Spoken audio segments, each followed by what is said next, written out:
Assalamualaikum warahmatullahi wabarakatuh. Alhamdulillahilladzi arsala rasulahu bil huda wa dinil haq liyudhhirahu ala dini kullihi wa kafa billahi syahida. Asyhadu an la ilaha illallah wahdahu la syarika lahu wa asyhadu anna Muhammadan abduhu wa rasuluh alladzi la nabiyya wa la rasula ba'da amma ba'du. Alhamdulillah, pada pagi ini kita dipertemukan kembali. Mudah-mudahan pertemuan kita mendatangkan kebaikan dan keberkahan.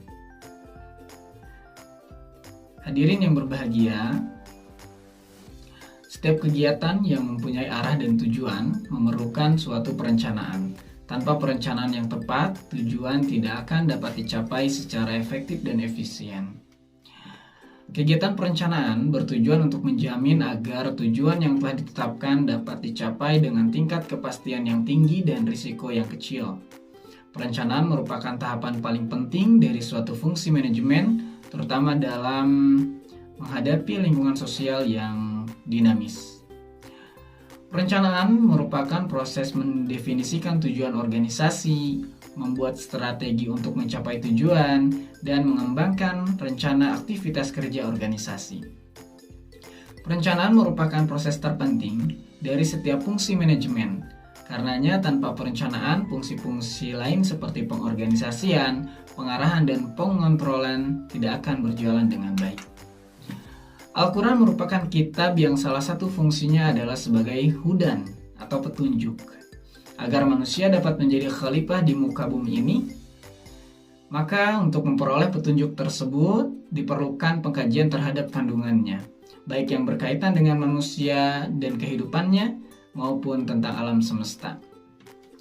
Al-Quran merupakan kitab Allah yang paling lengkap dan memiliki solusi untuk setiap masalah, baik masalah-masalah sosial, ekonomi, bisnis, atau politik. Al-Quran juga merupakan sumber pengetahuan yang menginformasikan tentang sejarah, geografi, astronomi, biologi, manajemen, dan lain sebagainya. Al-Quran memiliki koleksi paling lengkap tentang prinsip-prinsip, ajaran, bimbingan, serta petunjuk dalam kehidupan.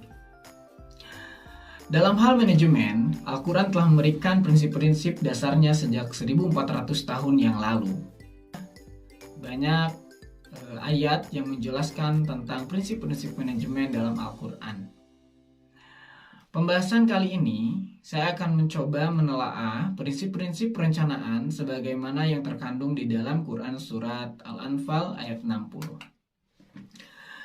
Allah Subhanahu wa Ta'ala berfirman, A'udzubillahi minasyaitonirrajim, wa'idhu lahum mastata'tum min quwwatin wa min ribatil khayli wa turhibuna bihi aduwallahi wa aduwakum wa akharina min dunihim la ta'lamunahum Allahu ya'lamuhum wa ma tunfiqu min syai'in fi sabilillahi yuwaffa ilaikum wa antum la tudlamun.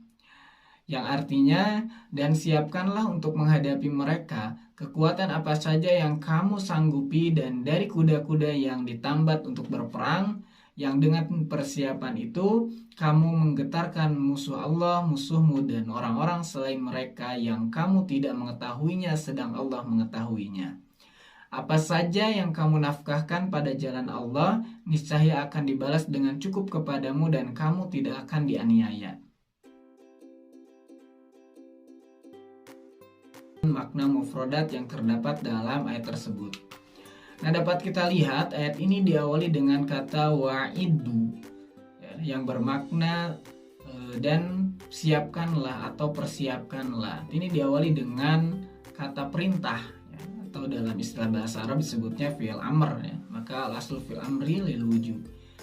Asal daripada perintah itu menunjukkan kepada suatu kewajiban. Nah, kemudian makna mufradat lain yang bisa kita ambil dari ayat tersebut adalah al-quwah dan ribatil khayl. Kata al-quwah ini mempunyai 4 makna berdasarkan tafsir Ar-Razi. Yang pertama yaitu maknanya adalah al-quwah di sana bermakna jenis-jenis senjata. Makna yang kedua yaitu berarti panah dan keterampilan memanah.